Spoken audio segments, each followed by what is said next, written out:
Hello and welcome to Off the Brawl on Off the Ball. Coming up on our first show of 2019, we look back at what was an eventful end to the year and assess some of the headlines heading into a brand new boxing calendar.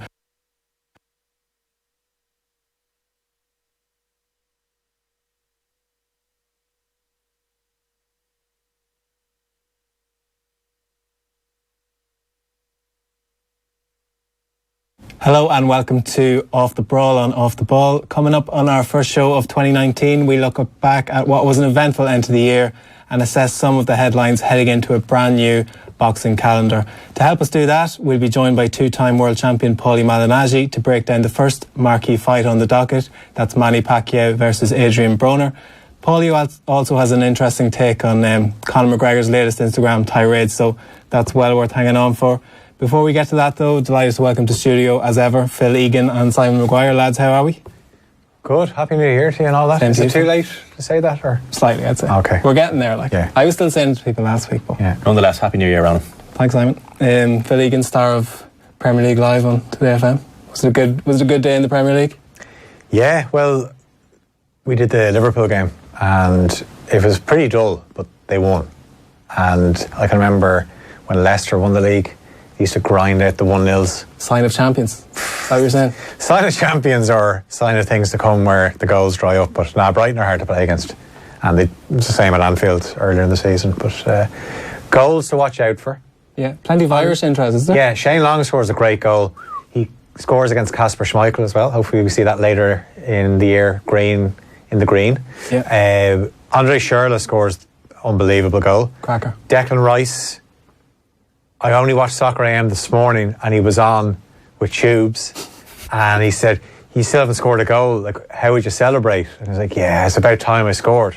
And he scores a few hours later. And did he give him a celebration? He didn't really, and Rice went for the knee slide. Good knee slide, because the pitches are greased so much now, you can't do the Van Nistelrooy where you butcher the turf. Remember that one? Yeah. I always think knee slides are dodgy from footballers. It's literally the worst celebration you can possibly do.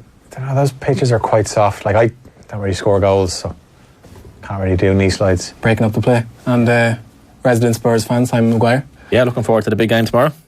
Pochettino's audition for the Man United job, yeah? He always hit you with a zinger early. You don't know where it's coming from. Funny enough, I read Brave New World. Again?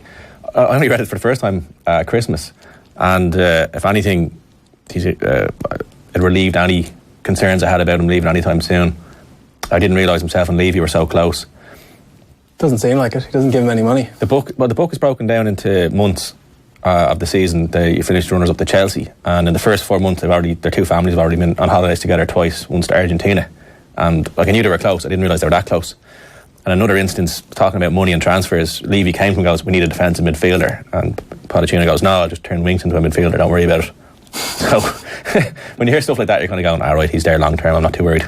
Yeah, well, I'm sure there'll be some boxing events in the new White Hart Lane if it actually ever opens. Yeah, well, they're doing NFL, aren't they? Yeah, they'll do anything at this stage, I think, to make that money back. Football stadiums, yeah. On to some real sport now, boxing. It's rare enough we have a chance to do this on a Saturday because there always seems to be big fights on, but like the end of last year was no different. We had 2 pay-per-views on the last, I think it was 2 nights before Christmas Eve, so we may as well touch on those. We haven't been in since. We'll start with Frampton-Warrington, which we all watched, I think, even Simon, who was living it up over in Portugal. But what do you think of it, Phil? Yeah, well, it kind of went the way I thought it was going to go, because you picked Warrington. I went for Warrington on points, and not like it was never a case of Warrington is better than Frampton. He's just at a better stage of his career. He's just, as I said that day when we were talking about it, he is on the way up, and unfortunately for Frampton, he is on the way down. But you know, if you were to look at peak Frampton and peak Warrington wins, but that's not what happens in boxing. That's but Warrington, for me, then gets between him and Usyk, like your 2 fighters of the year for 2018. Like, Warrington beat Selby and beat Frampton. I totally go along with that, and his dad. It's funny that he was against Jamie Moore, who got the award for Trainer of the Year, but he probably should have just handed him the award there and then. The equivalent of the curse of the Premier League Manager of the Month. Yeah, because he, appalling tactics for Rocky Fielding against Canelo. Don't know what that was about. And then Frampton seemed to have no plan A, let alone plan B. Yeah. He just went in there like a deer in the headlights, and Simon Maguire, who was almost tossed out of that studio door for having the temerity to pick Warrington by knockout, and then that first round, you're almost vindicated. I was sitting, I was like, what? I was like, first round was crazy. I was like, this is unbelievable in the first round. Imagine he had won in the first round. Yeah, well, look, sure, you just, like anything you call the fights as you see them. I did pick Conor McGregor to stop Khabib Nurmagomedov, so these things happen, you know. Yeah, and down in London there was a tremendous fight as well. Dillian Whyte against Derek Chisora. As with all his other fights, it was kind of punctuated by this ridiculous left hook, which is one of the best punches in boxing at the moment. There's a compilation doing the rounds of just like he took Lucas Brown out, who'd never been beaten at that point. Joseph Parker, who'd never been down at that point, dropped him twice. And then Derek Chisora, who to that point, like David Hay had obviously stopped him, but that was with combination shots, and you wobbled AJ. Really had to put him away, and wobbled AJ as well. So I was really impressed with Dillian Whyte. The points deductions for Chisora kind of did for him a little bit. I think he got point deducted not long before the knockout punch. I think he was a little bit distracted. His defences maybe were a little bit weakened at that point. His concentration might have left. He probably thought, right, I need to go and knock him out.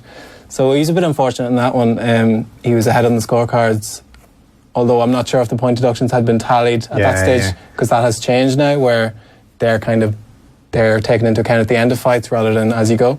I actually so Frampton and Warrington is over, so I said, right, I have a few minutes to play with here before we get the decision, so we'll turn over to the other fight, and timed it unbelievably. Like, just as I turned over, about 10 seconds, and then Whyte gets the knockout. I was trying to flick between rounds, but it just wasn't working out for me. I was only getting the last 5 or 6 seconds of the Whyte and Chisora round, where I was hoping I could get to watch, say, 30 or 40 seconds of the last of each round. But yeah, it was a devastating knockout. Like, then the Joshua stuff after the fight, you know. He's getting quite agitated, Joshua, isn't he? Yeah. But he doesn't have the control that he had maybe 6-7 months ago. You can see him getting a bit antsy in interviews and getting more agitated around possible opponents, and the fact that Wilder and Fury just completely cut him out. I know we mentioned it a few times, but you can really see it bugging him now that he can't really decide, and there's pressure on him to fight 2 or 3 people as opposed to just the next opponent the whole time. Yeah, well, even the way he said after the fight, when he came onto the apron and said, you know, who do you want me to see? He basically threw it out to the crowd, because he wants to basically justify maybe if he does end up fighting Whyte again. Well, it's what I said at the time when the Wilder-Fury fight was still very much in doubt. I thought they were putting all their chips on the table to try and, as Simon said, sort of put Joshua to the back of the line, and it's worked out tremendously, because ever since he won that gold medal in London, Anthony Joshua's been riding this gravy train, and he's always been calling his own shots. Even when he won the world title against Charles Martin, he was the A-side in that fight by a country mile. So he's had it all his own way, and it might do him no harm to just sort of take stock a little bit and know that there's other players in this division now. Dillian Whyte, while we're on it, has been mandatory for the WBC title for about 15 years at this stage, and still hasn't got a shot. I don't know what's going on there. Dominic Brazil, who Joshua took care of while like 50% fit, is somehow mandatory for that title. So Dillian Whyte's still a ways away of getting a shot at that title. The IBF and the WBO are a lot more stringent, and he's now mandatory or close to for those titles that Joshua has. So he'll get his world title shot this year, but he probably should have got it by now. The bizarre talk of the day is that, I think Steve Bunce broke this earlier in the week, that, and it's something that we probably speculated might happen, Joshua might not take the Wembley date in April. He might go to America, make his debut over there against Big Baby Miller. Talk's a good game, yeah. And to fill the Wembley date in the absence of Khan against Burke, which is off the table, and the other fights that were being proposed, there's talk of Vladimir Klitschko coming back to fight Dillian Whyte. So heavyweight division, that wouldn't work at Wembley. No, but that's the rumour. That wouldn't sell out Wembley, would it? It's a sellable story. No, not at Wembley. Maybe at the O2 or. I can understand where the Matchroom team are coming from, because they have Wembley booked, and it's a face-saving exercise to just unbook it and move it. No, I don't think. Spurs do it all the time. Yeah, this is true. We might need that date. This is true. No, I think Wembley dates are few and far between, so this might be their only chance this year. And I think with the right marketing, it mightn't do the full Carl Froch 80,000, but it would probably, you'd sell at least 50,000 tickets for that fight with the right promotion and a good undercard. Yeah, I don't know. A bit of Callum Smith action maybe on the undercard. Are they doing Wembley just too much now? Where Froch Groves, we saw like how amazing it can be, and then obviously you get Joshua and Klitschko, and it was class. Like it lived up to everything that you would want in a heavyweight title fight. But even what's really annoying me now is some of the fights that are going pay-per-view. It's just like James DeGale, Chris and Chris Eubank Jr. Pay-per-view. Like that's a back in the day. That's an ITV special, but they want it now as a pay-per-view. And it's a great fight, actually. Competitively, you know, it's a good matchup. But it's the super middleweight championship of nothing in particular, because neither of them are going to aspire to world titles. It's a career ender almost. Yeah, it is. Loser leaves town sort of thing. Yeah. But as Phil alluded to, this was a great chance for Eubank and DeGale to say, we're going to put this on the ITV main platform and get as much viewership as we can, and if it's a great fight, we'll put the rematch on pay-per-view. And it's just... But in fairness, it's not them, like, it's whoever's pulling the strings there. Yeah, it seems to be a PBC enterprise. Anyway, so we'll move on to the first big show of the new boxing season. That'll be next Saturday as serial world champions Manny Pacquiao and Adrian Broner square off. To chat about that and more, I was joined by Paulie Malignaggi earlier today, and here's how we got on. All right, so I'm delighted to be joined on the line by two-time two-weight world champion and now boxing's #1 analyst, Paulie Malignaggi. Paulie, how are you? I'm good, how are you? Not too bad. Paulie, thanks a million for taking the call. I'm keen to get your thoughts on some of the fights that are coming up.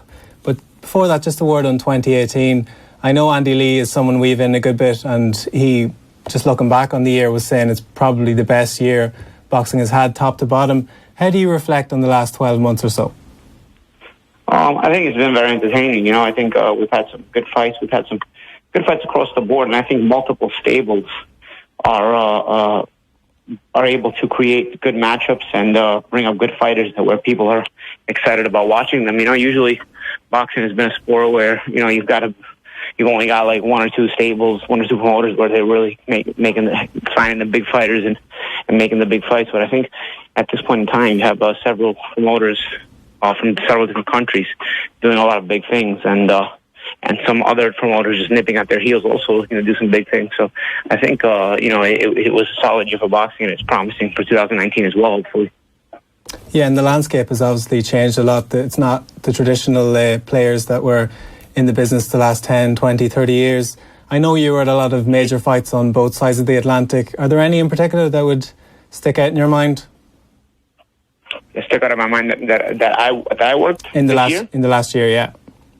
Yeah, of course. You know, I worked probably the best fight I worked this year was probably Jared Hurd and Rizwan Dilara. Yeah. You know, it was a all action fight, top to bottom, and it was really good action, and it was really punctuated with a great 12th round as well. So for me, that was a great fight to work. But there were several others that were around the table, like Quake versus Valdez, and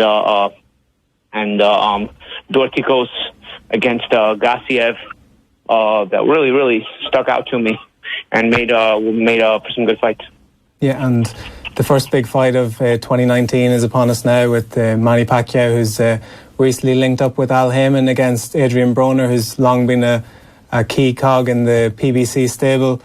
Vegas has Pacquiao around a 4-1 favourite at this stage, Paulie. Is that a fair reflection, or how do you gauge this matchup? Yeah, I think I think you favor Pacquiao. He's been a guy who's been a bit more consistent than Broner.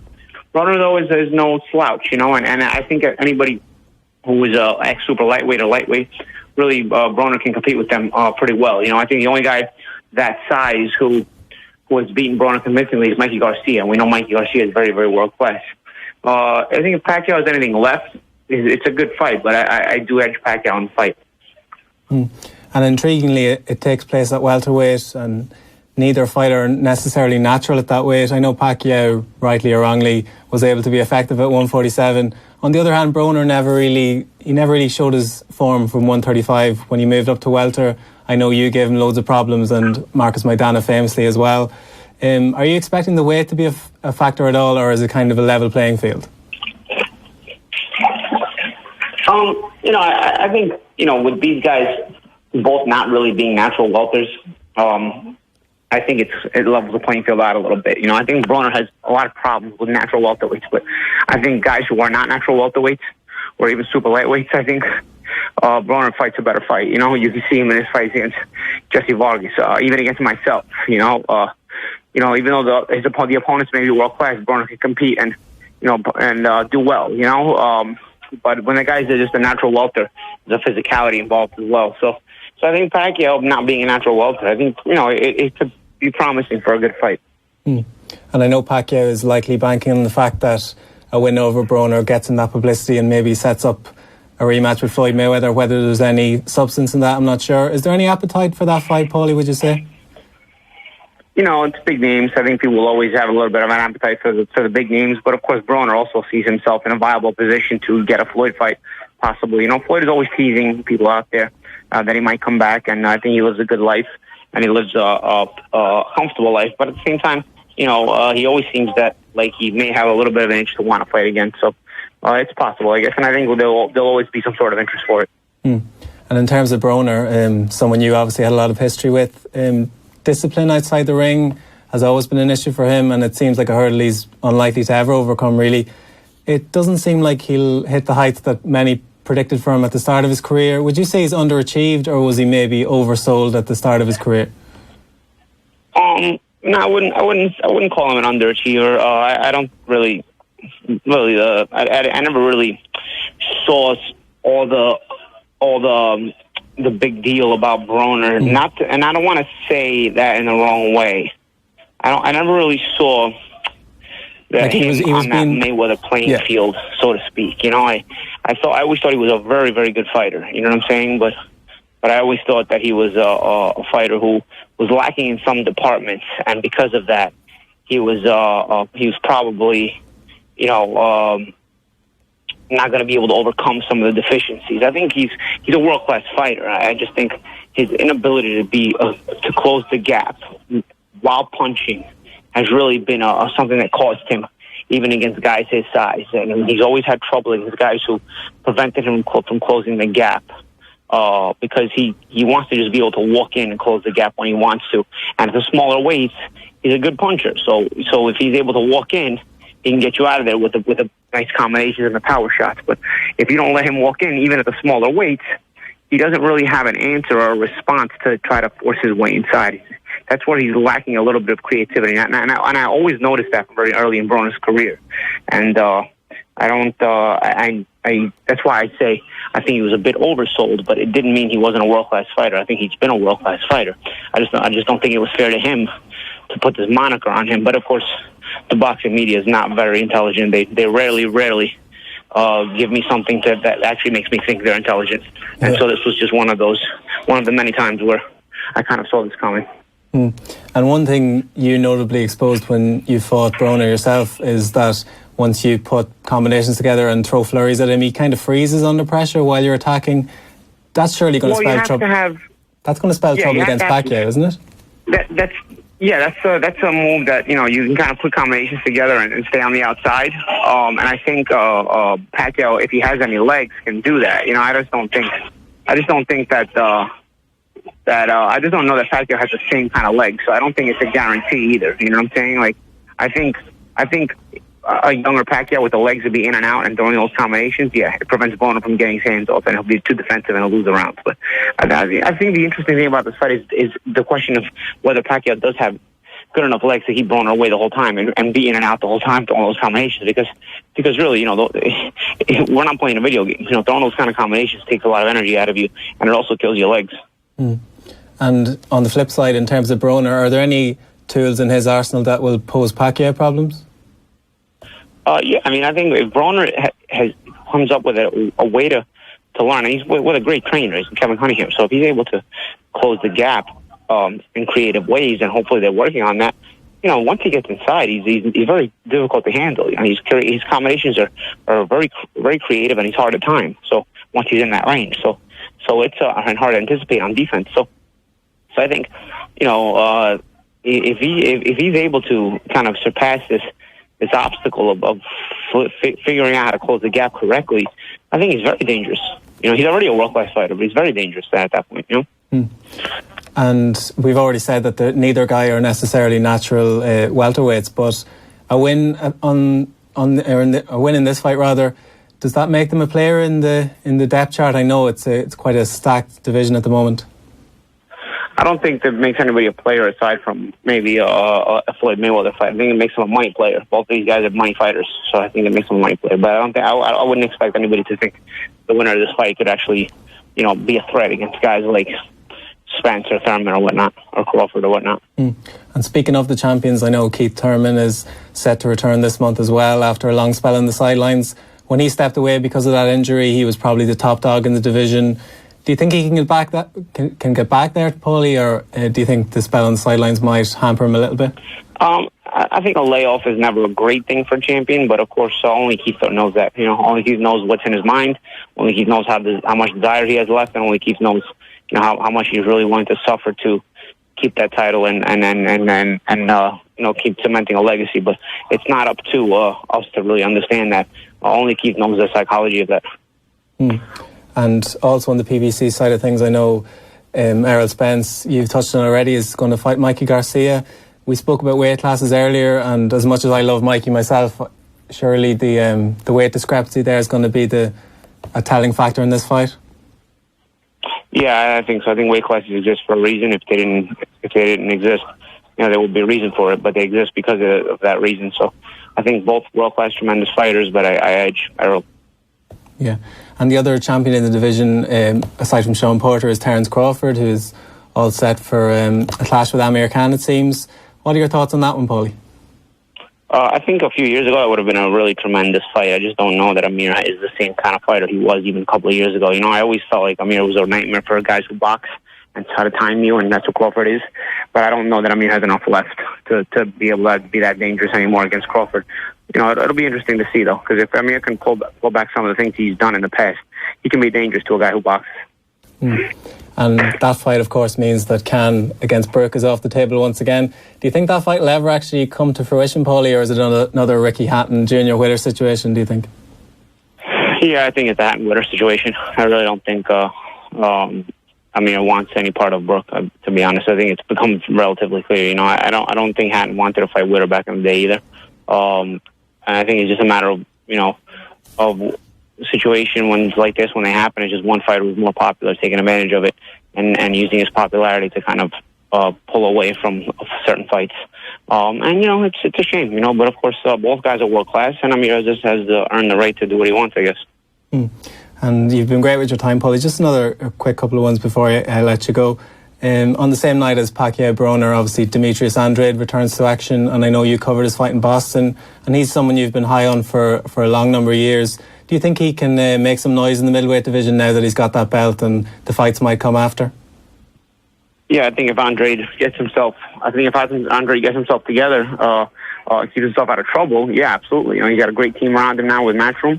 I think the table is set for him to be able to put something together for his career and do very well. He just has to keep himself out of trouble. I know he just got arrested on a gun charge, which, a champion of his caliber shouldn't be really getting caught up in these kind of things, especially now at a point where his career is finally in a position where he can actually be moved correctly. Yeah, and in the middleweight terms, I know Canelo, Donny Jacobs is looking pretty likely. Who do you like in that fight, Paulie? It's a great fight. I look forward to seeing it. Two great fighters, hopefully, and two fighters who have a good name too as well. So I think it should be interesting to watch.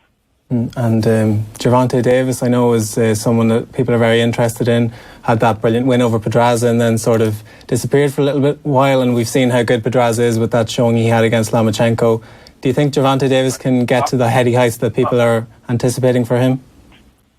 Yeah, we'll see. He's got a big fight against Amir Matas, who is a multi-weight world champion. So you try, if you can get guys like this on your resume, it goes a long way towards building you, because Amir has had a great career. Yeah, and are there any other fights in 2019 that you're particularly looking forward to, or any dream fights you have in mind that you'd like to see put together? I think everybody wants to see AJ versus Wilder or Fury versus any of the two. and hopefully we get to see some kind of combination of that. Brilliant, Paulie. And unfortunately, we can't let you go without addressing that Conor McGregor stuff that was happening overnight. I think you dismissed that there's any truth in the fact that there's negotiations for a fight. Yeah, I think Conor knows that his time is coming to an end. He's become the piñata of combat sports, just like I predicted he would once he reached this level, and he just wasn't going to be able to hack it. And so I think now that he realizes it's happening, he's trying all that he can to keep himself relevant as best he can, even going as far as calling out the Japanese featherweight Nasukawa. Yeah. That guy just did an exhibition with Floyd Mayweather. I don't think he was actually intending to fight guys as big as Floyd and Conor. Physically big. He's a very small guy. So it was a one-off kind of a situation, and Conor has to understand he's not Floyd Mayweather. Floyd Mayweather doesn't lose. Conor loses every year. So I think Conor twisted up the roles a little bit. He got a little bit confused. He forgot he was Conor McGregor and thought he was Floyd Mayweather for a second. Where he could just walk into the free money because guys like Floyd have earned that kind of thing. Yeah. But in truth, I think he's just trying to look for a free money because he knows his time at the top is coming to an end. I found it kind of laughable that Nasukawa kind of told him to step aside and say, hey, it's not really going to happen. I'm not and so I think suddenly when that happened, you started to notice the rumors about me and Conor. So I don't think it was coincidental. I just think it's his team trying to put out things to keep his name in the public eye because there were no talks about me and Conor prior to him trying for Nasukawa. Suddenly Nasukawa tells him to go kick rocks, basically.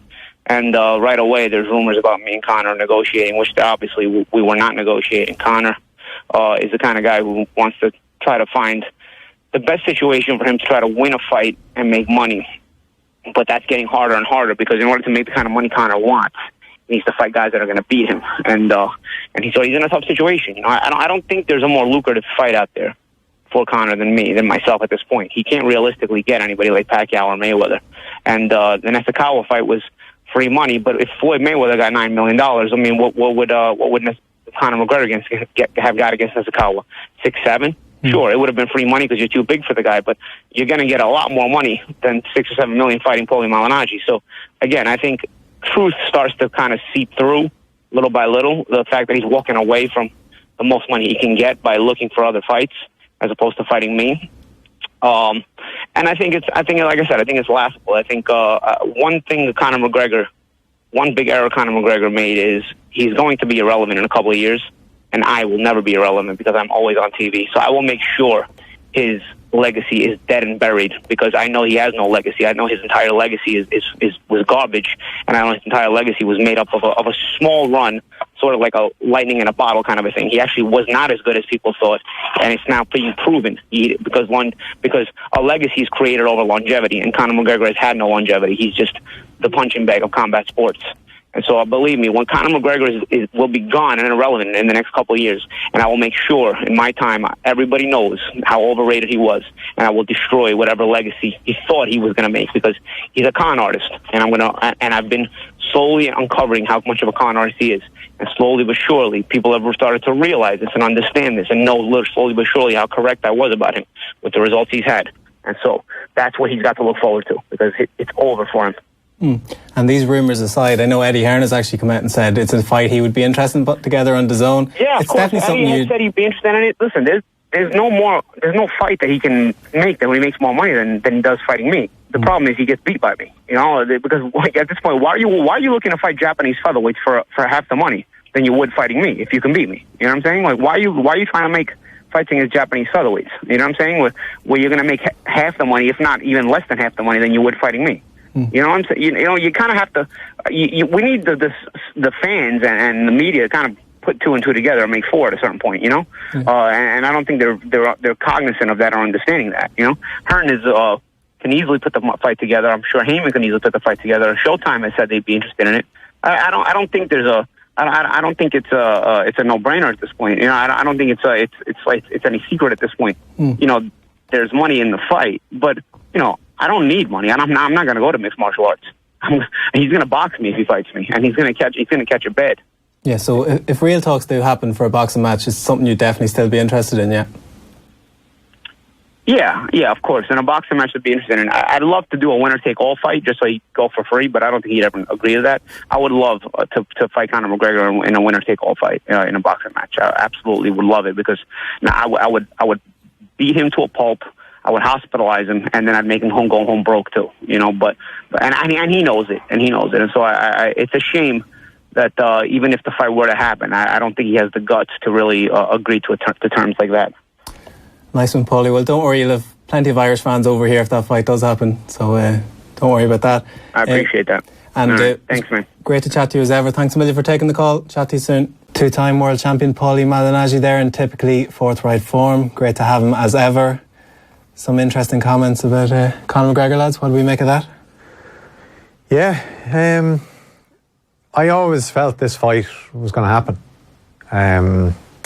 It's been brewing for the last couple of years, obviously, since they sparred together, and you just knew they were kind of creating something that, yeah, this is going to be a fight we see down the line. It's one you'll watch because it'll be more competitive than Mayweather and McGregor. Still think Malignaggi would win.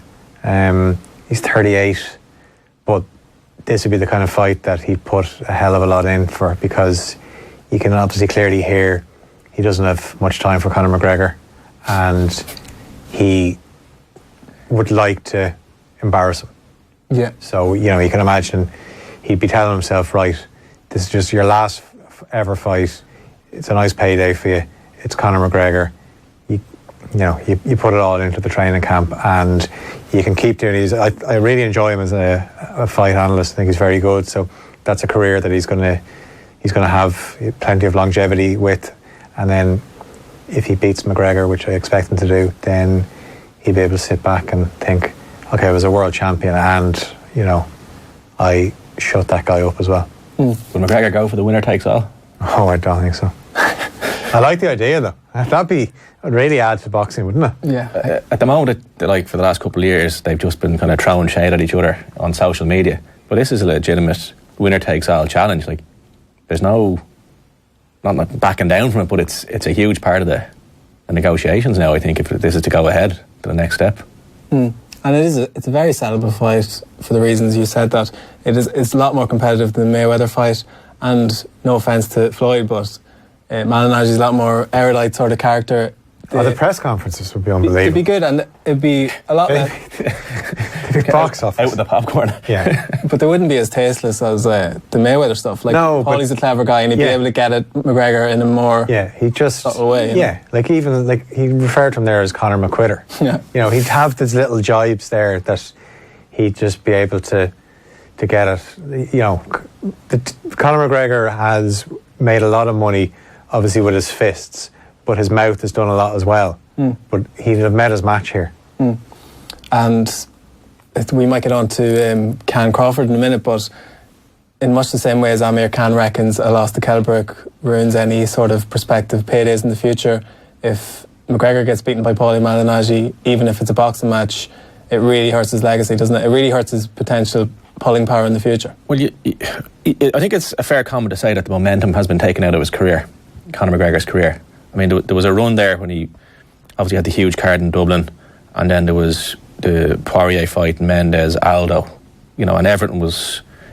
every fight got bigger and bigger, and then Dos Anjos got injured for the champ fight, and he ended up fighting Diaz. Yeah. And he got it back against Diaz, and then into Eddie Alvarez, and the momentum kept going, and then it kind of just stopped when he lost to Mayweather. And then obviously the Khabib thing was just a one-sided beatdown. So essentially he's lost his last two fights by stoppage. He's 2-2 in his last 4 in the UFC. And if he goes back, the options are a Khabib rematch, the third fight with Diaz, and he just about eked out the decision in the second fight, so that's not an easy fight. Another fight with Holloway, possibly Dustin Poirier, or he goes up and he challenges for the third title against Tyron Woodley, and that would be a huge mistake, because Woodley will just do what Khabib did in a far more devastating fashion. So the Malignaggi fight is a legitimate proposition at this stage. And the reason I got onto Paulie was obviously to chat about Broner against Pacquiao, two lads he's had experience with in the past. Obviously shared the wing with Broner back in the day. The novelty of this fight, of course, is that it's on free-to-air television in the UK and Ireland, which is a novel in itself, Phil, and it's a great chance for maybe casual boxing fans to see what is close to, if not a world-class boxing fight, you know? Yeah, like Pacquiao obviously not getting any younger, but yeah, it's on ITV4. That's the only time I ever watch ITV4. This, like, randomly they might have Rocky 4 or Rocky 3 on a Saturday night at about 11:30. Or a marathon, one after the other. Yeah, absolutely, and you get hooked in and you're thinking, I'm not going anywhere. So it's good that it's free to air. It goes back to what I was saying earlier, there's just so much pay-per-view. I have no problem pay-per-view. Certain fights, you know, live up to it, but they just seem to throw pay-per-view at everything nowadays. But this is, look, I always enjoy watching Pacquiao. I don't think he's going to, when his career does come to an end, I don't think it's going to end as disastrously as some of the other, like, you think back to what Pacquiao did himself to De La Hoya, which it was sad to watch. I don't think that'll happen with Pacquiao. And it's, as I said to Paulie, I can't see either of these guys. It's not a fight that's going to catapult them into the welterweight picture, because neither of them can compete. We've seen that Pacquiao, for reasons of age, and Broner's just not good enough basically to cut it with the top class in that division. All of whom have fights lined up. Obviously your favourite fighter Keith Thurman returns later in the month with a bit of a takeover job against Josecito Lopez. Obviously Sean Porter has a fight lined up as well, and Errol Spence against Mikey Garcia, which we're looking forward to previewing when it comes around. The big news in the welterweight division obviously is Amir Khan against Terence Crawford, which is all but confirmed at this point. And like, the Kelbrick stuff aside, and Kelbrick unfortunately always seems to be to the side, but it's a great fight in its own right, and fair play to Amir Khan for taking it, really, I think. Yeah, like, he doesn't really turn down fights, but he loses these fights. So if you look at his record though, who he's fought, yeah. Oh, wow. Like, when you look at who he's beaten, Maidana is the standout win, and the way he won, and he took some big shots, and he weathered the storm, and he was brilliant. I thought he was very unlucky against Lamont Peterson. Yeah. And you look at some of the lads that he beat, but they were kind of coming. They weren't at their peak. But I think when Amir Khan does eventually retire, like, he'll be known as a fighter that was always in entertaining fights. You always want to watch an Amir Khan fight, even if he wins or he loses. They're always entertaining, because he could be outboxing someone and then he just gets floored, and it's just dramatic. Or even if he doesn't get floored and stopped, it just changes the momentum of the fight. So I always enjoy watching his fights, but he's not going to get down as one of the greats anyway. No. And on Maidana, those rumours, as there's rumours on everything, that he might be making a comeback, but it'd probably be at light heavyweight or something at this stage. Yeah, he kind of blew up there after he's walking around, yeah. The Mayweather fight. Yeah. But I don't know, like Amir Khan, people are comparing it to the Canelo thing, but I don't think there's much of a comparison there, because that was like lunacy to jump up to middleweight and take on the dangerous puncher. Crawford's not a huge puncher at 147. He's accurate though. He's accurate, and it'll be a technical fight, and it might be sort of death by 1,000 cuts rather than one big shot that's going to take Amir Khan out in that one. So fair play to him for taking it, and he probably does reckon that the Brook fight's there. Another loss though, I think, really dilutes that fight, and it's gone from a stadium fight 5 years ago to barely a pay-per-view fight. They'll throw pay-per-view on it, of course they will. When did we say we were cutting off the Brook Khan? Well, Khan Crawford is the new, it's in, Simon, it's in. So the press conference for that is this coming week. There should be some interesting soundbites from that. By the way, did we actually decide who's winning between Pacquiao and Broner? Did we all just presume Pacquiao's winning, yeah? He's 4-1 favourite. Yeah. I think that's crazy. He's a favourite, but he's not a 4-1 favourite. He's 4-1 in Vegas, yeah. I think he'll win, but not comfortably. I think it'll be a bit of a slugfest, as it is want these days, or most days actually. I think it'll be a pretty comprehensive points decision. The first fight in America in a long time, so he'll be keen to make a decision. And the winner of this fight more than likely will get a shot at Floyd Mayweather if he fancies coming back. He's still fighting, is he? Yeah, well, we're not going to talk about the thing on New Year's Eve. No. I'm not even going to mention it. No. Next weekend as well, on the same night as Pacquiao Broner, Demetrius Andrade returns. Walter Countendockwin unfortunately doesn't. He's not on the card. TJ Donny is on the card though. He signed up with Eddie Hearn in Matchroom, so it's great showcase for TJ. Champion TJ Donny, yeah. That's it. And presumably they're thinking for a big Irish dust-up between himself and Ryan Burnett towards the end of the year, presuming Ryan wants to move up and become a multi-weight world champion. So that's a fight we'd all love to see. Yeah, absolutely, yeah. No, Yeah. So we talked about, did we decide TJ was the Irish Fighter of the Year? Well, it's I think argument that he's the Irish Sports Person of the Year. Yeah. Kelly Harrington obviously has a shed for Fight of the Year, and Yeah. Katie Taylor's always thereabouts. Luke Keeler, who I was chatting to there recently, who beat Conrad Cummings on the Carl Frampton undercard, deserves a shout in terms of he got the BUI Fighter of the Year, so he deserves credit for that. Hopefully we'll catch up with Luke this year at some stage. On the Irish front, loads going on. Just a couple of quick points we might mention. Katie Taylor's finally got that much wanted unification match. It's about time, isn't it? Someone stepped up to the plate. Yeah, no, she's just got her best pound for pound fighter tag as well, so it's been a good few days for Katie Taylor. Yeah, and John O'Carroll will also appear on that card in March around St Patrick's Day. John O'Carroll all but confirmed to fight Tevin Farmer for the title in that one. You have your doubts that Carroll can put it up to Tevin, but do you think with the right game plan he could pose him some trouble, Simon, or what do you reckon? No, I think Farmer wins it pretty comprehensively. I mean, the way Farmer kind of dealt with Tennyson, and even his fight before that, I know he lost it, but he's come on leaps and bounds in the last couple of years, and he's very slick on his feet, very awkward to hit, and it's just the way Carroll fought against the French guy. Brenois? That's him, yeah. It just seemed like I think he was off colour that night, though. I wouldn't be judging him off that performance. Yeah, I don't like doing. Yeah, but that's how I am. That's where I'm going with this. Yeah, that's how I'm judging him on that fight. Well, we know you like to get into the analytics, Simon, so I will give you time to study the tape, and I'm sure you'll still pick Tevin Farmer, I'm sure, but we'll. Yeah, I will. Yeah, we'll analyse that. What's your flights? Yeah. Oh, I'll be there. Yeah, the Off the Brawl credit card, it's gone missing. I can't find it, so Philadelphia. Yeah, I have to work it out. It'll be interesting to see what kind of an Irish crowd flies over for that. If it's a fairly loaded card in Philadelphia. Well, so we've it's so close though. Like all the Irish are over in America. Like Philly's easy to get to. You've been, haven't you? I spent a summer there. Yeah.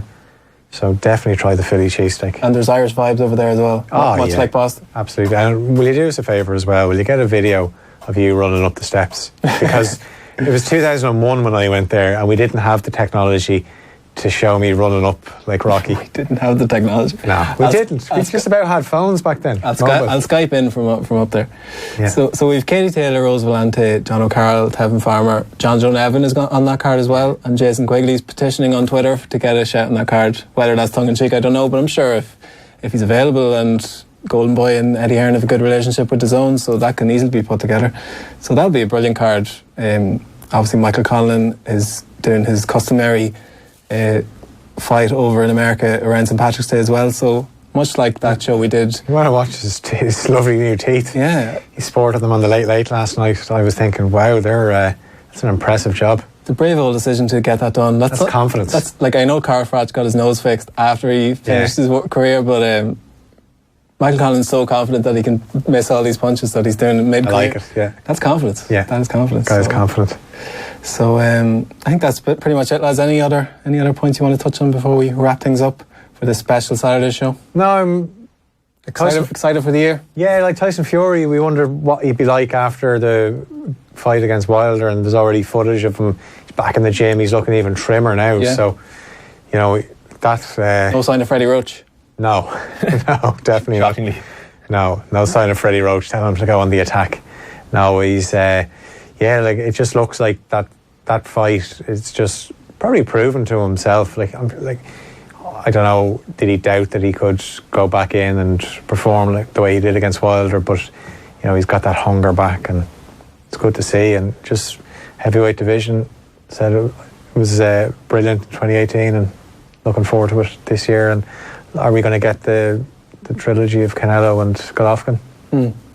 What I'm most looking forward to is who we're going to be talking about this time next year. Like, I think in our last show before Christmas we were talking about prospects, and to call Josh Taylor a prospect is probably over-egging it a bit because he's almost there, but I think by this time next year he'll be a household name. Callum Smith similarly, he's already a world champion, but he gets a big name on his card this year, he will also be right up there. Simon, any fighters you're looking forward to in 2019? Canelo GGG 3, that needs to be closed off one way or the other, and I'm looking forward to seeing Usyk up at heavyweight. Yeah, actually, Usyk. What if Triple G loses again? Like that? That's a pretty devastating way for him to kind of come to the end.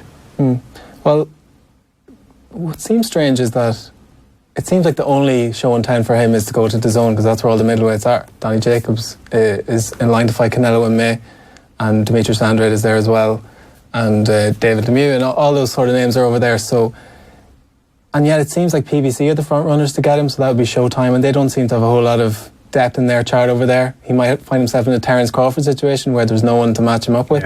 So it's up to him whether he wants to get paid, which is perfectly reasonable at his age, take as much money as he can get, win a few fights, retire, or if he wants to test himself against Canelo. Because I see people saying, Golovkin against Saunders, GGG's finish, Saunders will run rings around him. I'm like, a lot of people thought Golovkin beat Canelo twice.